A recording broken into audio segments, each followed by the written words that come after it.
જય સ્વામિનારાયણ. સત્સંગ શિક્ષણ પરીક્ષા અંતર્ગત પ્રાગના 3 શ્રેણીમાં કુલ 18 વચનામૃતનો સમાવેશ કરેલ છે, જેમાં લોયા પ્રકરણના 4 વચનામૃત છે. તેમાં લોયાનું 5મું, 6ઠું, 12મું અને 17મું. વરતાલ પ્રકરણના 3 વચનામૃત છે. તેમાં વરતાલનું 3જું, 5મું અને 11મું. ગઢડા અંત્ય પ્રકરણના 11 વચનામૃત છે. તેમાં અંત્યનું 2જું, 7મું, 8મું, 9મું, 11મું, 12મું, 16મું, 21મું, 26મું, 38 અને 39 છે, જે અનુક્રમે આપણે અલગ અલગ વિડીયોમાં સમજવા પ્રયત્ન કરીશું. આમ તો આ સત્સંગ શિક્ષણ પરીક્ષામાં વચનામૃતના વિભાગમાંથી કુલ 5 પ્રકારના પ્રશ્નો પૂછવામાં આવે છે. તે નીચે મુજબ છે, જેના 25 ગુણ હોય છે. 1. એક વાક્યમાં જવાબ આપો. 2. મુદ્દાસર જવાબ આપો. 3. દ્રષ્ટાંત લખી સિદ્ધાંત સ્પષ્ટ કરો. અને 4. અભ્યાસક્રમના વચનામૃતનું સંદર્ભ આપી સમજાવો. 5. અવતરણોની પૂર્તિ કરો. તો આપણે આ વિડીયો શરૂ કરીએ તે પહેલાં એક વિનંતી છે. જો આપને આ વિડીયો આધ્યાત્મિક માર્ગમાં તથા સત્સંગ શિક્ષણ પરીક્ષા આપવાની તૈયારીમાં મદદરૂપ થાય તેમ લાગતું હોય તો મારી આ ચેનલ દાસનો દાસ તેને આપના મિત્ર મંડળમાં તથા સત્સંગ મંડળમાં અથવા જરૂરિયાતમંદ વ્યક્તિને શેર કરી, લાઈક કરી, સબસ્ક્રાઈબ કરશો, જેથી નવા વિડીયોનું નોટિફિકેશન આપને મળતું રહે. અને આપનું કોઈ મંતવ્ય હોય તો પણ કોમેન્ટ બોક્સમાં જણાવશો. આપણી આ ચેનલ બનાવવાનો હેતુ એક જ છે કે સત્સંગનું જ્ઞાન દરેક પાસે પહોંચે તથા ભગવાન સ્વામિનારાયણ અને ગુરુ હરિ મહંત સ્વામી મહારાજનો રાજીપો મળે એ જ છે. જ્ઞાન વહેંચવાથી વધે છે અને પાક્કું થાય છે. તો આપ પણ આ રાજીપાના અધિકારી બનો એવી મારી અભિલાષા છે. તો આપણે સૌથી પહેલાં સદગુરુ સંતોના મુખથી વચનામૃતો સાંભળીશું. ત્યારબાદ તેમાંથી પૂછાતા પ્રશ્નો અને ઉત્તરો સમજવા પ્રયત્ન કરીશું. સ્વામિનારાયણ હરે વચનામૃત લોયા પ્રકરણનું 6ઠું સંઘશુદ્ધિનું.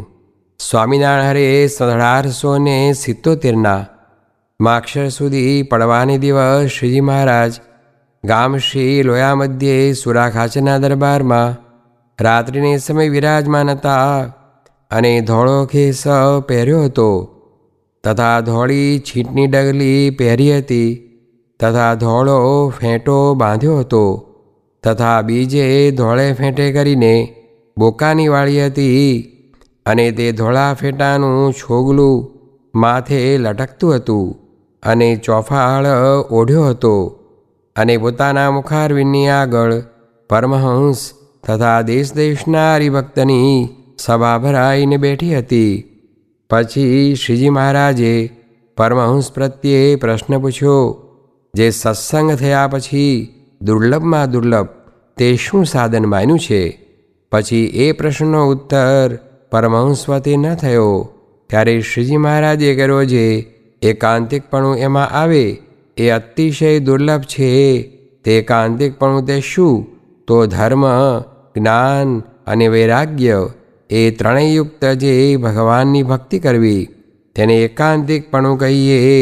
પછી વળી શ્રીજી મહારાજે પ્રશ્ન પૂછ્યો, જે ધર્મ સંબંધી સાધનમાં એવું કયું સાધન છે જે એક રાખે કરીને સર્વે ધર્મ રહે, અને ભગવાન સંબંધી જે ભજન, સ્મરણ, કીર્તન, વાર્તા એ આદિક સાધન છે, તેમાં એવું એક સાધન કયું છે જે આપતકાળ હોય અને સર્વે જાય, અને જો એક રહે તો સર્વે રહે?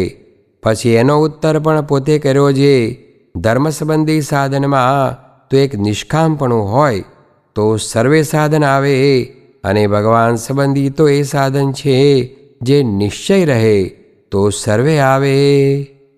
અને વળી શ્રીજી મહારાજે પ્રશ્ન પૂછ્યો, જે કેવી મતિ એક પ્રકારની રાખે રૂડું થાય, અને તેને જો ફેરવીએ તો ભૂંડું થાય, અને કેવી મતિને વારંવાર ફેરવીએ તો રૂડું થાય, અને ન ફેરવીએ તો ભૂંડું થાય. પછી એનો ઉત્તર પણ પોતે કર્યો, જે ભગવાનના નિશ્ચયરૂપ જે મતિ તેને તો ફરવા જ દેવી નહીં. ભગવાનનું મહાત્મ્ય સાંભળીને તેની પુષ્ટિ વારંવાર કર્યા કરવી તો રૂડું થાય, અને એ મતિને વારંવાર ફેરવે તો ભૂંડું થાય. અને પોતે પોતાના મનને જાણે, જે મતિમાં નિશ્ચય કર્યો હોય જે મારે આમ કરવું છે, તે મતિને સંતને વચને કરીને વારંવાર ફેરવવી, અને સંત કહે છે અહીં બેસવું નહીં, અને આ કરવું નહીં, તો તે ઠેકાણે બેસવું નહીં, અને તે કરવું નહીં. એવી રીતે મતિને ફેરવે તો રૂડું થાય, અને એ મતિને ફેરવે નહીં, અને પોતાનું ધાર્યું કરે તો ભૂંડું થાય. અને વળી શ્રીજી મહારાજે પ્રશ્ન પૂછ્યો, જે કેવી જાતનો સત્સંગી અથવા પરમહંસ હોય, અને ધર્મમાં સંપૂર્ણ રહેતો હોય, અને તેને પાસે બેસીએ અને વાત સાંભળીએ તો દોષ લાગે, ત્યારે એનો ઉત્તર પણ પોતે કર્યો છે, જેને ભગવાનનો નિશ્ચય હોય ને ધર્મમાં પણ પોતે રહેતો હોય, તો પણ જો તેને વ્યવહારમાં આસક્તિ હોય, તથા દેહાભિમાન હોય, તથા માન હોય, ને તેને ભગવાન તથા સંત તે ખોદે, તો તે ભગવાનનો અને સંતનો અવગુણ જરૂર લે. પછી બીજાને આગળ પણ ભગવાનના તથા સંતના અવગુણની વાત કરીને તેને વિમુખ જેવો કરે, એવો જે હોય તેનો કોઈ રીતે સંબંધ ન રાખવો, અને રાખે તો ભૂંડું થાય.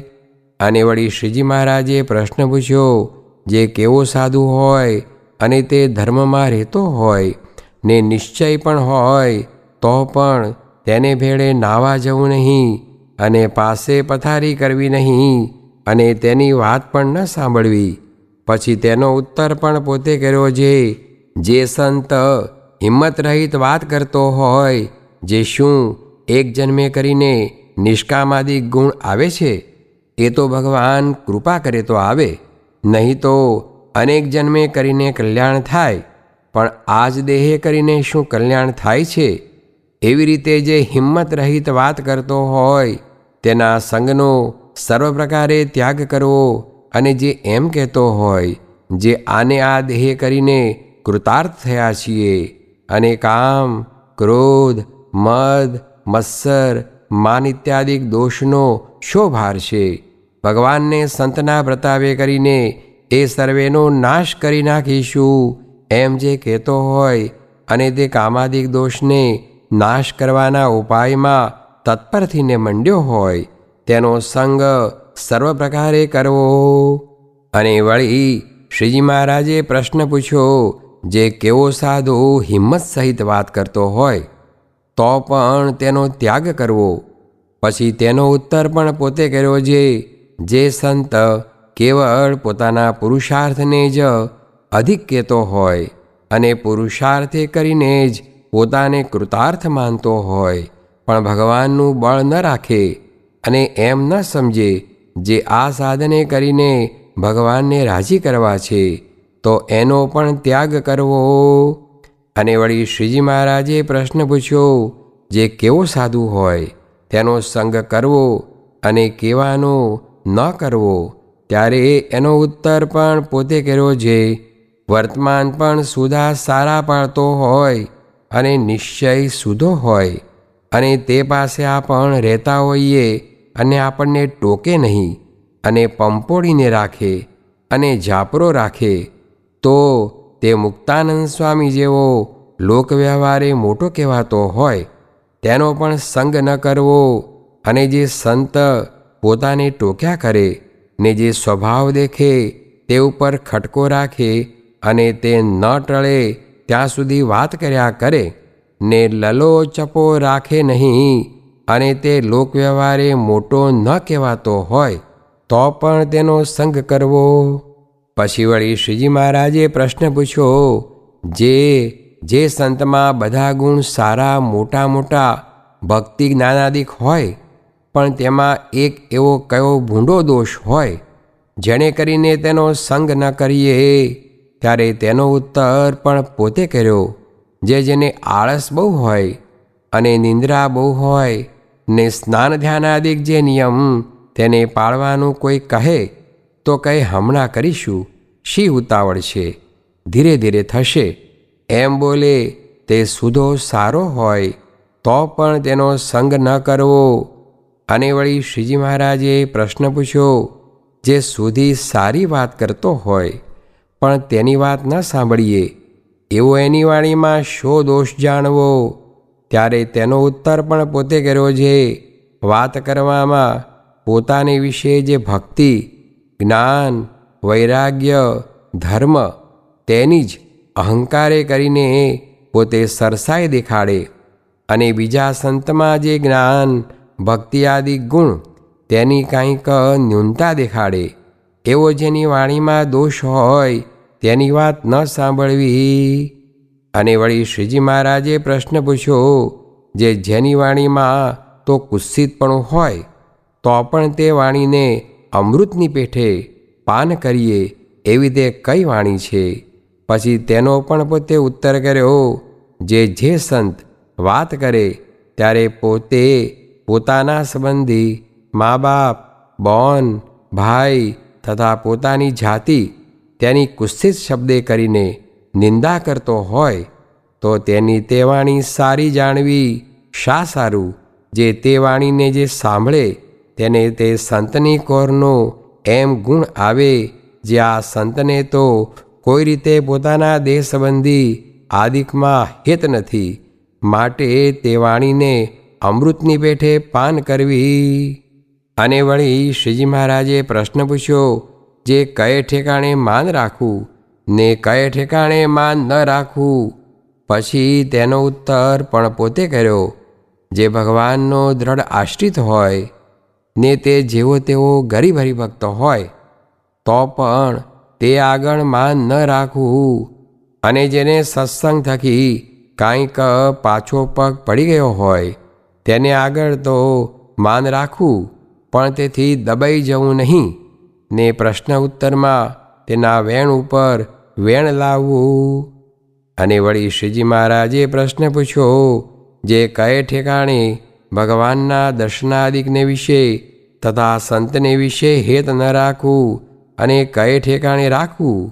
ત્યારે તેનો ઉત્તર પણ પોતે કર્યો, જે અમે સર્વે સંતને સાધારણપણે કહેતા હોઈએ, જે બુરાનપુર તથા કાશીએ કોણ જશે? ત્યારે કોઈ બોલે નહીં. ત્યારે તે સભામાંથી પોતે ઉઠીને અમને એમ કહેવું, જે કહો તો હે મહારાજ હું જાઉં, એમ કહીને અમારી આજ્ઞા લઈને ત્યાં જવું. એવે ઠેકાણે અમારી પ્રસન્નતાને અર્થે અમારા દર્શનાદિકનું તથા સંત સમાગમનું હેત પણ ન રાખવું.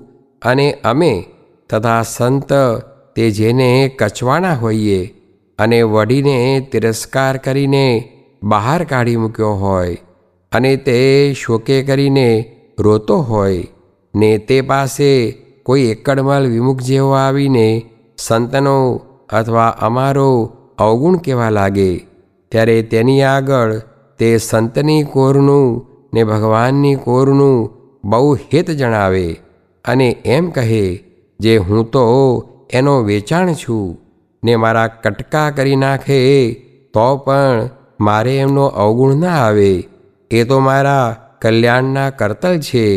એવી રીતે તે ઠેકાણે અતિશય હેત જણવે. અને વળી શ્રીજી મહારાજે પ્રશ્ન પૂછ્યો, જેણે કરીને ભગવાન રાજી થતા હોય તો પણ તે કરવું નહીં, અને જેણે કરીને ભગવાન કુરાજી થાય તો પણ તે કરવું, એવું તે શું છે? પછી એનો ઉત્તર પણ પોતે કર્યો, જે અમે કોઈક વચન કહીએ અને તેમાં જો અધર્મ જેવું હોય તો તેને વિશે ચિરકારી થવું કહેતા તેમાં ઘણીક વાર લગાડવી, પણ તુરત માનવું નહીં. જેમ શ્રી કૃષ્ણ ભગવાને અર્જુનને કહ્યું છે, અશ્વત્થામાનું માથું કાપી નાખો, પછી તે વચન અર્જુને ન માન્યું, તેમ એવી રીતનું જે વચન તેમાં અમે રાજી થતા હોઈએ તો પણ ન માનવું. તથા પંચવર્તમાન સંબંધી જે નિયમ કહ્યા છે તેમાંથી જેણે કરીને ભંગ થતો હોય એવું જે વચન તે ન માનવું. અને એ બે વચન ન માનીએ અને ભગવાન કચવાતા હોય તો સારી પેઠે કચવાવવા, પણ તેમાં રાજી ન કરવા. અને વળી શ્રીજી મહારાજે પ્રશ્ન પૂછ્યો, જે ભગવાનનું ધ્યાન કરતે થકે મનને વિશે અનેક પ્રકારના ભૂંડા ગાંઠના તરંગ ઉઠવા માંડે, જેમ સમુદ્રના મોટા મોટા તરંગ ઉઠે તેમ ભૂંડા ઘાટ ઉઠવા લાગે, ત્યારે તે ઘાટને કેમ ટાળવા? પછી એનો ઉત્તર પણ પોતે કર્યો છે. જ્યારે એવા ભૂંડા ઘાટ થવા માંડે ત્યારે ધ્યાનને પડ્યું મૂકીને જીભે કરીને ઉચ્ચ સ્વરે નિર્લજ થઈને તાળી વજાડીને સ્વામિનારાયણ સ્વામિનારાયણ ભજન કરવું. અને હે દિનબંધો, હે દયા સિંધો, એવી રીતે ભગવાનની પ્રાર્થના કરવી. તથા ભગવાનના સંત જે મુક્તાનંદ સ્વામી જેવા મોટા હોય તેના નામ લઈને તેની પ્રાર્થના કરવી, તો ઘાટ સર્વે ટળી જાય અને નિરાશ થાય. પણ એ વિના બીજો એવો ઘાટ ટાળ્યાનો ઉપાય નથી. અને વળી શ્રીજી મહારાજે પ્રશ્ન પૂછ્યો, જે આ સત્સંગમાં જે અતિ મોટો ગુણ જણાતો હોય અને તે ગુણના સર્વે વખાણ કરતા હોય તો પણ તે ત્યાગ કરવા યોગ્ય હોય એવો કયો ગુણ છે? અને દોષ હોય અને તે ગ્રહણ કરવા યોગ્ય હોય એવો કયો દોષ છે? ત્યારે તેનો ઉત્તર પણ પોતે કર્યો છે. મુક્તાનંદ સ્વામી જેવા હોય તે સર્વથી સરસ વર્તમાન પાળતા હોય ને તેણે કરીને બીજા સંતને ઉદ્વેગ થાય, કેમ જે એમની બરોબર વર્તાય નહીં. તે સારું, એ ગુણ યદ્યપિ મોટો છે તો પણ તેનો ત્યાગ કરીને સર્વ સંતને બરોબર વર્તવું, અને બરોબર વર્તવારૂપ દોષ છે તો પણ એનું ગ્રહણ કરવું. અને વળી શ્રીજી મહારાજે પ્રશ્ન પૂછ્યો, જે આ સંતમાં એવો કયો એક દોષ છે જે જેનો ત્યાગ કરે ત્યારે સર્વે દોષ માત્રનો ત્યાગ થઈ જાય? અને એવો કયો ગુણ છે જે એક આવે સર્વે ગુણ આવે? ત્યારે એનો ઉત્તર પણ પોતે કર્યો છે. જો દેહાભિમાનરૂપ દોષ છે તો તેમાં સર્વે દોષ રહ્યા છે, અને તેનો ત્યાગ કરે તો સર્વે દોષનો ત્યાગ થઈ જાય છે. અને હું તો દેહથી નોખો જે આત્મા તે છું, એવો જે આત્મનિષ્ઠારૂપ એક ગુણ તે આવે તો સર્વે ગુણ માત્ર આવે છે. અને વળી શ્રીજી મહારાજે પ્રશ્ન પૂછ્યો, જે કેવા પંચવિષયને સેવ્ય કરીને બુદ્ધિમાં પ્રકાશ થાય છે, અને કેવા પંચવિષયને સેવ્ય કરીને બુદ્ધિમાં અંધકાર થઈ જાય છે? ત્યારે તેનો ઉત્તર પણ પોતે કર્યો. જે ભગવાન સંબંધી જે પંચવિષય તેને સેવે તો બુદ્ધિમાં પ્રકાશ થાય છે, અને જગત સંબંધી પંચવિષયને સેવે તો બુદ્ધિમાં અંધકાર થઈ જાય છે. અને વળી શ્રીજી મહારાજે પ્રશ્ન પૂછ્યો, જે કેવો દેશ, કેવો કાળ, કેવો સંગ, કેવી ક્રિયા, જેનો સંબંધ ભગવાનની આજ્ઞાએ કરીને પણ ન કરવો? ત્યારે એનો ઉત્તર પણ પોતે કર્યો છે. જે દેશમાં રહે થકે પોતાના દેહના સંબંધીનો વારંવાર બેઠા ઉઠ્યાનો યોગ થતો હોય તો તે દેશમાં ભગવાનની આજ્ઞાએ કરીને પણ ન રહેવું. અને અમારા દર્શન થતા હોય અને તે વેળે સ્ત્રીઓના દર્શન થતા હોય એવો સંગ તથા ક્રિયા હોય ત્યાં અમે બેસાડીએ અને કહીએ જે અમારા દર્શન કરો, તો પણ તે ઠેકાણે બેસવું નહીં, કોઈક મીશ લઈને ઉઠી જવું. અને જે કાળમાં વિષમપણું વર્તતું હોય અને મારકૂટ થતી હોય અને જો ભગવાનની આજ્ઞા હોય તો પણ ત્યાંથી ચાલી નીકળવું, પણ તે જ ઠેકાણે રહીને માર ન ખાવો. અને વળી શ્રીજી મહારાજે પ્રશ્ન પૂછ્યો, જે કયા શાસ્ત્રોને સાંભળવા ને ભણવા અને કયા શાસ્ત્રોને ન સાંભળવા અને ન ભણવા, પછી તેનો ઉત્તર પણ પોતે કર્યો છે. જે શાસ્ત્રમાં ભગવાનનું સાકારપણું પ્રતિપાદન ન કર્યું હોય તથા ભગવાનના અવતારનું નિરૂપણ ન હોય અને તે ગ્રંથ શુદ્ધ વેદાંતના હોય ને એક અદ્વિતીય નિરાકારનું પ્રતિપાદન કરતા હોય ને તે ગ્રંથ સુધા બુદ્ધિવાનના કરેલા હોય તો પણ તે ગ્રંથને કોઈ દિવસ ભણવા નહીં અને સાંભળવા પણ નહીં. અને જો રણછોડ ભક્તના જેવા કીર્તન જ હોય ને તેમાં ભગવાનની મૂર્તિનું વર્ણન હોય તો તેને ગાવવા ને સાંભળવા તથા એવી રીતના જે ગ્રંથ હોય તેને ભણવા અને સાંભળવા. ઇતિ વચનામૃતમ. એ રીતે લોયા પ્રકરણનું 6ઠું વચનામૃત જે તે થયું. પ્રથમ પ્રશ્નમાં એક સંપૂર્ણ વાક્યમાં જવાબ લખવાના હોય છે. તેમાં 4 પ્રશ્ન પૂછવામાં આવે છે. દરેકનો એક ગુણ હોય છે. તો આ વચનામૃતમાંથી કેવા પ્રશ્ન પૂછી શકાય તે જોઈએ. પ્રશ્ન 1. સત્સંગ થયા પછી દુર્લભમાં દુર્લભ શું છે? જવાબ: સત્સંગ થયા પછી એકાંતિકપણું એમાં આવે એ અતિશય દુર્લભ છે. પ્રશ્ન 2. ધર્મ સંબંધી સાધનમાં કયું એક સાધન રાખીએ તો સર્વ ધર્મ રહે? જવાબ: ધર્મ સંબંધી સાધનમાં તો એક નિષ્કામપણું હોય તો સર્વ ધર્મ રહે. પ્રશ્ન 3. ભગવાન સંબંધી ભજન સ્મરણ આદિ સાધનોમાં કયું એક સાધન રાખીએ તો સર્વ સાધન રહે? જવાબ: ભગવાન સંબંધી તો એ સાધન છે જે નિશ્ચય રહે તો સર્વે આવે. પ્રશ્ન 4. નિશ્ચયરૂપ મતિને કેવી રીતે પુષ્ટિ કરવી? જવાબ: ભગવાનના નિશ્ચયરૂપ જે મતિ તેને તો ફરવા જ દેવી નહીં. ભગવાનનું મહાત્મ્ય સાંભળીને તેની પુષ્ટિ વારંવાર કર્યા કરવી. પ્રશ્ન 5. કઈ મતિને ફેરવીએ નહીં તો ભૂંડું થાય? જવાબ: પોતે પોતાના મનને જાણે જે મતિમાં નિશ્ચય કર્યો હોય જે મારે આમ કરવું છે તે મતિને સંત વચને વચ કરીને વારંવાર ફેરવી ને સંત કહે તેમ કરવું. એવી રીતે મતિને ફેરવે તો રૂડું થાય ને એ મતિને ફેરવે નહીં ને પોતાનું ધારું કરે તો ભૂંડું થાય. પ્રશ્ન 6. કોણ ધર્મમાં સંપૂર્ણ હોય તો પણ તેની પાસે બેસીને વાત સાંભળીએ તો દોષ લાગે? જવાબ: જેને ભગવાનનો નિશ્ચય હોય અને ધર્મમાં સંપૂર્ણ હોય અને ભગવાન તથા સંતનો અવગુણ લે અને બીજાની આગળ ભગવાન તથા સંતના અવગુણની વાત કરીને તેને વિમુખ જેવો કરે તેવો કોઈ હોય તેનો કોઈ રીતે સંબંધ ન રાખવો અને રાખે તો ભૂંડું થાય. પ્રશ્ન 7. ભગવાનનું ધ્યાન કરતા ભૂંડાઘાટ થવા માંડે ત્યારે શું કરવું? જવાબ: જ્યારે એવા ભૂંડાઘાટ થવા મળે ત્યારે ધ્યાનને પડતું મૂકીને ઉચ્ચ સ્વરે નિર્લજ થઈને તારી વજાડીને સ્વામિનારાયણ સ્વામિનારાયણ ભજન કરવું. પ્રશ્ન 8. એક ગુણમાં સર્વે ગુણ આવી જાય એવો કયો ગુણ છે?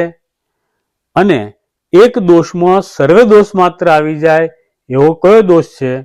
જવાબ: આત્મનિષ્ઠારૂપ એક ગુણ આવે તો સર્વે ગુણ આવે અને દેહાભિમાન રૂપ દોષમાં સર્વે દોષ આવી જાય છે. પ્રશ્ન 9. કેવા પંચ વિષયને સેવવાથી બુદ્ધિમાં પ્રકાશ થાય અને કેવા સેવવાથી અંધકાર થાય? તો ભગવાન સંબંધી જે પંચ વિષય તેને સેવે તો બુદ્ધિમાં પ્રકાશ થાય અને જગત સંબંધી પંચ વિષયને સેવે તો બુદ્ધિમાં અંધકાર થઈ જાય છે. પ્રશ્ન 10.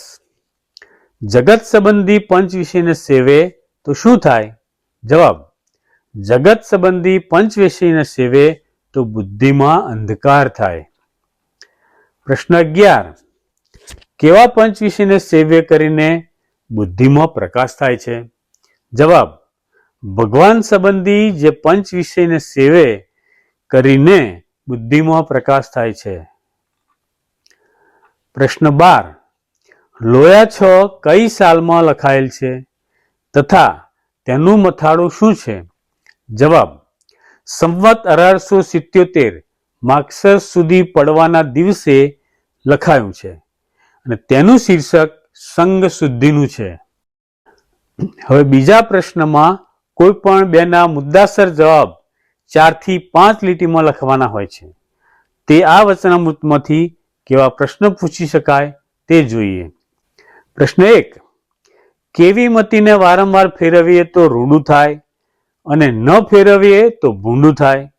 જવાબ: પોતે પોતાના મનને જાણે જે મતીમાં નિશ્ચય કર્યો હોય જે મારે આમ કરવું છે તે મતીને સંતને વચને કરીને વારંવાર ફેરવવી ને સંત કહે જે અહીં બેસવું નહીં તો તે ઠેકાણે બેસવું નહીં ને તે કરવું નહીં. એવી રીતે મતીને ફેરવે તો રૂડું થાય ને એ મતીને ફેરવે નહીં ને પોતાનું ધારું કરે તો ભૂંડું થાય. પ્રશ્ન 2. મનમાં ભૂંડા ઘાટના તરંગો થાય ત્યારે શું કરવું? જવાબ: જ્યારે એવા ભૂંડા ઘાટ થવા મળે ત્યારે ધ્યાનને પડતું મૂકીને જીભે કરીને ઉચ્ચ સ્વરે કરીને નિર્લસ થઈને તારી વજાડીને સ્વામિનારાયણ સ્વામિનારાયણ ભજન કરવું અને હે દીનબંધો, હે દયાસિંધો એવી રીતે ભગવાનની પ્રાર્થના કરવી તો ઘાટ સર્વે ટળી જાય ને નિરાંત થાય. પણ એ વિના બીજો એવો ઘાટ ટાળ્યાનો ઉપાય નથી. પ્રશ્ન 3. કયા શાસ્ત્રો સાંભળવા ને જાણવા ને કયા શાસ્ત્રોને ન સાંભળવા ને ન જાણવા? જવાબ: જે શાસ્ત્રમાં ભગવાનનું સાકારપણું પ્રતિપાદન ન કર્યું હોય તથા ભગવાનના અવતારનું નિરૂપણ ન હોય અને તે ગ્રંથ શુદ્ધ વેદાંતના હોય ને એક અદ્વિતીય નિરાકારનું પ્રતિપાદન કરતા હોય ને ગ્રંથ સુધા બુદ્ધિવાનના કરેલ હોય તો પણ તે ગ્રંથને કોઈ દિવસ ભણવા નહીં ને જેમાં ભગવાનની મૂર્તિનું વર્ણન હોય તો તે ગાવવા ને સાંભળવા તથા એવી રીતના જે ગ્રંથ તેને ભણવા અને સાંભળવા. પ્રશ્ન 4. યદ્યપિ મોટો છે છતાં ત્યાગ કરવા યોગ્ય કયો ગુણ છે અને કયો દોષ ગ્રહણ કરવા યોગ્ય છે? જવાબ: મુક્તાનંદ સ્વામી જેવા હોય તે સર્વેથી સરસ વર્તમાન પાડતા હોય ને તેણે કરીને બીજા સંતને ઉદ્વેગ થાય કેમ જે એમની બરોબર વર્તાય નહીં તે સારું એ ગુણ યદ્યપિ મોટો છે તો પણ તેનો ત્યાગ કરીને બીજા સંતને બરોબર વર્તવું અને બરોબર વર્તવારૂપ દોષ છે તો પણ એનું ગ્રહણ કરવું. પ્રશ્ન 5. કેવી પ્રકારે હિંમત રહિત વાત કરતો હોય તેનો સંગ સર્વ પ્રકારે કરવો? જે એમ કહેતો હોય જવાબ: જે એમ કહેતો હોય આને આ દેહે કરીને કૃતાર્થ થયા છીએ ને કામ, ક્રોધ, મદ, મત્સર, માન ઇત્યાદિ દોષનો શો ભાર છે? ભગવાન અને સંતના પ્રતાપે કરીને એ સર્વનો નાશ કરીશું એમ જે કહેતો હોય ને તે કામાદિક દોષને નાશ કરવાના ઉપાયમાં તત્પર થઈને મંડ્યો હોય તેનો સંગ સર્વ પ્રકારે કરવો. પ્રશ્ન 6. કેવી પ્રકારે હિંમત રહિત વાત કરતો હોય તો પણ તેનો સંગ સર્વ પ્રકારે ત્યાગ કરવો? જવાબ: જે સંત હિંમત રહિત વાત કરતો હોય જે શું એક જન્મે કરીને નિષ્કામાદિક ગુણ આવે છે? એ તો ભગવાન કૃપા કરે તો આવે, નહીં તો અનેક જન્મે કરીને કલ્યાણ થાય પણ આ જ દેહે કરીને શું કલ્યાણ થાય છે? એવી રીતે જે હિંમત રહિત વાત કરતો હોય તેના સંગનો સર્વ પ્રકારે ત્યાગ કરવો. પ્રશ્ન 7. કેવા સંજોગોમાં ભગવાનના દર્શનાદિકનું તથા સંત સમાગમનું હેત પણ ન રાખવું? જવાબ: અમે સર્વે સંતને સાધારણપણે કહેતા હોઈએ છીએ, બુરહાનપુર તથા કાશીએ કોણ જાશે? ત્યારે કોઈ બોલે નહીં. ત્યારે તે સભામાંથી પોતે ઉઠીને અમને એમ કહેવું જોઈએ, કહો તો હે મહારાજ, હું જાઉં. એમ કહીને અમારી આજ્ઞા લઈને ત્યાં જાઉં. એવે ઠેકાણે અમારી પ્રસન્નતાને અર્થે અમારા દર્શનનું તથા સંત સમાગમનું હેત પણ ન રાખવું. પ્રશ્ન 8. કોઈ ભગવાન કે સંતનો અવગુણ કહેવા આવે ત્યારે કેવા વચનો દ્વારા ભગવાન અને સંતની કોરનું હેત જણાવવું? જવાબ: સંતની કોરનું ને ભગવાનની કોરનું બહુ હેત જણાવે અને કહે છે, હું તો એનો વેચાણ છું ને મારા કટકા કરી નાખે તો પણ મારે એમનો અવગુણ ન આવે. એ તો મારા કલ્યાણના કરતલ છે. એવી રીતે તે ઠેકાણે અતિશય હેત જણાવે. પ્રશ્ન 9. કયા બે પ્રકારના વચનો ન માનવાથી ભગવાન રાજી થતા ન હોય, કચવાતા હોય તો પણ ન માનવા? જવાબ: અમે કોઈક વચન કહીએ ને તેમાં જો અધર્મ જેવું હોય તેને વિશે ચીરકારી ન થવું, તેમાં ઘડીક વાર લગાડવી, પણ તુરંત ન માનવું. એવી રીતના વચનમાં અમે રાજી થતા હોઈએ તો પણ ન માનવું. અને પંચવર્તમાન સંબંધી જે નિયમ કહ્યા તેમાંથી જેણે કરીને ભંગ થતો હોય એવું જે વચન તે ન માનવું. પ્રશ્ન 10. કયા શાસ્ત્રને સાંભળવા ને ભણવા અને કયા શાસ્ત્રોને ન સાંભળવા ને ન ભણવા? જવાબ: જે શાસ્ત્રમાં સાકારપણું પ્રતિપાદન ન કર્યું હોય તથા ભગવાનના અવતારનું નિરૂપણ ન હોય અને તે ગ્રંથ શુદ્ધ વેદાંતના હોય ને સુધા બુદ્ધિવાનના કરેલા હોય તો પણ તે ગ્રંથ ન ભણવા. અને જો રણછોડ ભક્તના જેવા કીર્તન હોય તેમાં ભગવાનની મૂર્તિનું વર્ણન હોય તો તેને ગાવા ને સાંભળવા. હવે ત્રીજા પ્રશ્નમાં કોઈ પણ એક દ્રષ્ટાંત લખી તેનો સિદ્ધાંત સ્પષ્ટ કરવાનો છે. તે પણ 4 થી 5 લીટીમાં લખવાનું હોય છે. તો આ વચનામૃતમાંથી કેવા પ્રશ્ન પૂછી શકાય તે જોઈએ. પ્રશ્ન 1. અર્જુને અશ્વત્થામાનું માથું ન કાપ્યું? જવાબ: એમાં દ્રષ્ટાંત: અમે કોઈક વચન કહીએ ને તેમાં જો અધર્મ જેવું હોય તો તેને વિશે ચીરકારી થવું, કહેતા તેમાં ઘણીક વાર લગાડવી, પણ તુરંત માનવું નહીં. જેમ શ્રી કૃષ્ણ ભગવાને અર્જુનને કહ્યું છે, અશ્વત્થામાનું માથું કાપી નાખો. પછી તે વચન અર્જુને ન માન્યું. એમ એવી રીતનું જે વચન તેમાં અમે રાજી થતા હોઈએ તો પણ ન માનવું. તથા પંચવર્તમાન સંબંધી જે નિયમ કહ્યા છે તેમાંથી જેણે કરીને ભંગ થતો હોય એવું જે વચન તે ન માનવું. અને એ બે વચન ન માનીએ ને ભગવાન કચવાતા હોય તો સારી પેઠે કચવાવવા, પણ તેમાં રાજી ન કરવા. સિદ્ધાંત જોઈએ. અશ્વત્થામા બ્રાહ્મણ અને ગુરુપુત્ર હતો, એટલે તેને મારવાથી 2 હત્યાનું પાપ લાગે, જે અધર્મ હતો.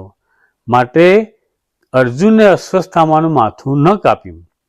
તેમ ભગવાન કે સંત કાંઈક વચન અધર્મ જેવું કહે તો તેનો અમલ કરવા માટે ચીરકારી થવું, પણ ઉતાવળ ન કરવી. જેમ દાદા ખાચરે બાયનું માથું કાપવાની મહારાજની આજ્ઞા ન પાડીને મહારાજને રાજી કર્યા, તેમ આપણે પણ કરવું. હવે ચોથા પ્રશ્નમાં 2 પ્રસંગો અભ્યાસક્રમના વચનામૃતના સંદર્ભનું પ્રમાણ આપી સમજાવવાનું હોય છે. તે પણ 3 થી 4 લીટીમાં. તો આ વચનામૃતમાંથી કેવા પ્રશ્ન પૂછી શકાય તે જોઈએ. પ્રશ્ન 1. દાદા ખાચરે શ્રીજી મહારાજના કહેવા છતાં પણ બાઈનું માથું તલવારથી ન ઉડાડ્યું. જવાબ. એનો સંદર્ભ છે, અમે કોઈક વચન કહીએ ને તેમાં જો અધર્મ જેવું હોય તો તેને વિશે ચિરકારી થવું કહેતા તેમાં ઘણી વાર લગાડવી, પણ તુરંત ન માનવું. જેમ શ્રી કૃષ્ણ ભગવાને અર્જુનને કહ્યું છે, અશ્વત્થામાનું માથું કાપી નાખો, પછી એ વચન અર્જુને ન માન્યું, તેમ એવી રીતનું વચન તેમાં અમે રાજી થતા હોઈએ તો પણ ન માનવું. સમજૂતી. મહારાજે જે શિક્ષાપત્રીમાં કહ્યું છે કે ઘણું ફળ મળતું હોય તો પણ ધર્મે રહિત કાર્ય તો ન જ કરવું, કારણ ધર્મ એ જ સર્વ પુરુષાર્થનો આપનારો છે. ધર્મ રહિત ભગવાનની ભક્તિ કોઈ પ્રકારે ન કરવી, ધર્મે સહિત જ કરવી, એમ સર્વ સાધનનું રહસ્ય છે. કોઈનું માથું કાપી નાખવું એ અધર્મ કહેવાય. માટે શ્રીજી મહારાજની આજ્ઞા હોવા છતાં દાદા ખાચરે તે આજ્ઞા ન પાડી. તે બાઈ શ્રીજી મહારાજનું ભજન કરતી હતી, તેને કેમ કરીને મરાય? પ્રશ્ન 2. એક સાધે સબ સાધે, એક ગયે સબ જાય. જવાબ છે, એનું સંદર્ભ. ભગવાન સંબંધી ભજન, સ્મરણ, કીર્તન, વાર્તા એ આદિક સાધન છે. તેમાં એવું એક સાધન કયું છે જે આપતકાળ હોય તો સર્વે જાય અને જો એક રહે તો સર્વે રહે? શ્રીજી મહારાજ કહે છે કે ભગવાન સંબંધી સાધનમાં એ નિશ્ચય રહે તો સર્વે આવે. સમજૂતી જોઈએ. સાધક પોતાના જીવનના અંતિમ લક્ષ્યને પામવા માટે અનેક સાધનો નવદા ભક્તિ દ્વારા કરે છે, પરંતુ એ બધા સાધનોનું ફળ ધર્મ, અર્થ અને કામ છે. પણ જો એક ભગવાનનો નિશ્ચય હોય તો એમાં બીજા બધા સાધનો આવી જાય, ને નિશ્ચય જાય તો બધું જ જાય. સંદર્ભ. 2.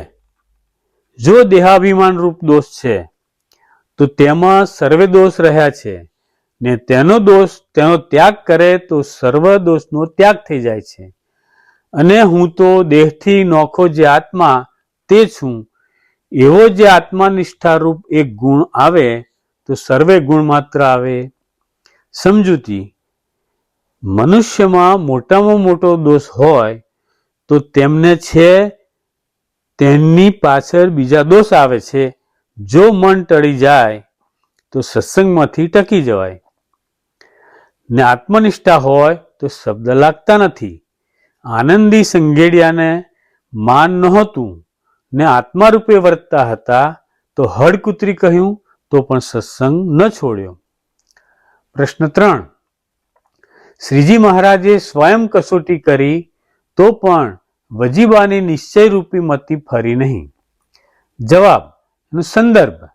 ભગવાનના નિશ્ચયરૂપ જે મતિ તેને તો ફરવા જ દેવી નહીં. ભગવાનનું મહાત્મ્ય સાંભળીને તેની પુષ્ટિ વારંવાર કર્યા કરવી તો રૂડું થાય, ને એ મતિને વારંવાર ફેરવે તો ભૂંડું થાય. સમજૂતી. ગમે તેવા સંજોગો આવે તો પણ પોતાના નિશ્ચયરૂપી ઘાટમાં અનિશ્ચયરૂપી ઘાટ ન કરવો, અર્થાત પોતાનો નિશ્ચય ફરવા દેવો જ નહીં, પણ પુષ્ટિ થાય તેવી વાતો સાંભળવી. પ્રશ્ન 4. શ્રીજી મહારાજે વરતાલ 1માં કહ્યું, ભગવાનના સ્વરૂપનો દ્રઢ નિશ્ચય થયો હોય તેને તો પ્રાણ લીન ન થયા હોય તો પણ નિર્વિકલ્પ સમાધિ જ છે. જવાબ. એમાં સંદર્ભ 1. ધર્મ સંબંધી સાધનમાં તો એક નિષ્કામપણું હોય તો સર્વ સાધન આવે, અને ભગવાન સંબંધી તો એ સાધન છે જે નિશ્ચય રહે તો સર્વે આવે. સંદર્ભ 2. જેવી પોતાના દેહને વિશે આત્મબુદ્ધિને પ્રીતિ છે તેવી જ ભગવાનને ભગવાનના ભક્તને વિશે આત્મબુદ્ધિને દ્રઢ પ્રીતિ રહે તો જેવી નિર્વિકલ્પ સમાધિમાં શાંતિ રહે છે તેવી શાંતિ સમાધિ વિના પણ રહે. સમજૂતી: સર્વ સાધનમાં શ્રેષ્ઠ સાધન ભગવાનનો યથાર્થ નિશ્ચય કરવો એ જ છે. પ્રશ્ન 5. નિર્વિકલ્પાનંદ સ્વામીના મનમાં થયું, મુક્તાનંદ સ્વામીએ શું ધાડ મારી, હું પણ કરી શક્યો હોત. જવાબ: એનો સંદર્ભ છે, જો દેહાભિમાન રૂપ દોષ છે તેમાં સર્વે દોષ રહ્યા છે ને તેનો ત્યાગ કરે તો સર્વે દોષનો ત્યાગ થઈ જાય છે. સમજૂતી: જો દેહાભિમાનને કારણે આપણાથી મોટા હોય તેનું પણ માન જળવાતું નથી.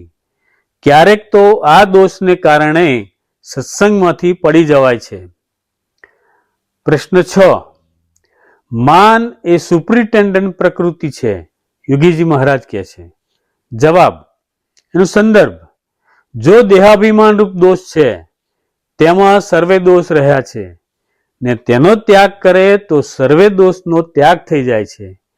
અને હું દેહથી નોખો એવો જે આત્મા તે છું એવે આત્મનિષ્ઠારૂપ એક ગુણ આવે તો સર્વે ગુણ માત્ર આવે છે. સમજૂતી: હું ટળે હરી ઢુકડા તે ટળાય દાસ ભાવે રે. હું પણ મૂકી દઈએ તો સર્વ દોષ માત્ર જતા રહે છે. પ્રશ્ન 7.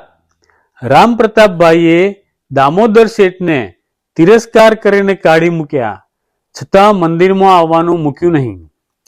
જવાબ: એમાં સંદર્ભ 1.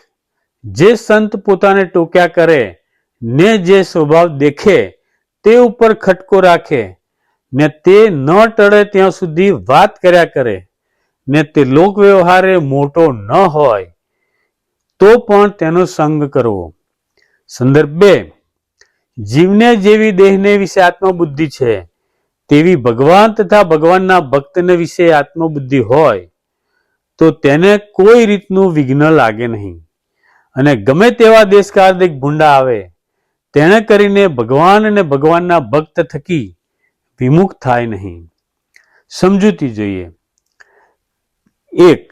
ક્યારે પણ સંત આપણા સ્વભાવ ઉપર ટોકે તો તેણે કરીને અભાવ અવગુણ ન લેવો ને સંત સત્સંગ મૂકવો નહીં. સમજૂતી 2. 10 વાર ખાડે જવું પડે તો પણ જીવને પોતાના દેહને આત્મબુદ્ધિ હોવાથી તેનો અવગુણ આવતો નથી, તેમ ભગવાનને ભગવાનના ભક્તને વિશે આત્મબુદ્ધિ કરી હોય તો ક્યારેય જીવ સત્સંગમાંથી વિમુખ થાય નહીં.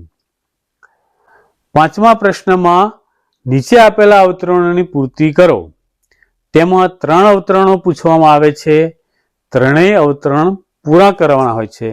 તો આ વચનામૃતમાંથી કેવું અવતરણ પૂછી શકાય તે જોઈએ. અવતરણ 1. ધર્મ સંબંધી સાધનમાં એવું કયું સાધન છે જે એક રાખે કરીને સર્વ ધર્મ રહે?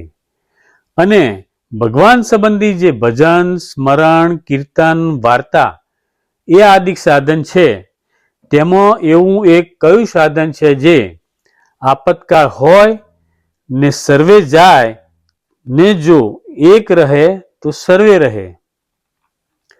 અવતરણ 2. જો દેહાભિમાન રૂપ દોષ છે તો તેમાં સર્વે દોષ રહ્યા છે ને તેનો ત્યાગ કરે તો સર્વે દોષનો ત્યાગ થઈ જાય છે. અને હું તો દેહથી નોખો જે આત્મા તે છું એવો જે આત્મનિષ્ઠા રૂપ એક ગુણ તે આવે તો સર્વે ગુણ માત્ર આવે છે.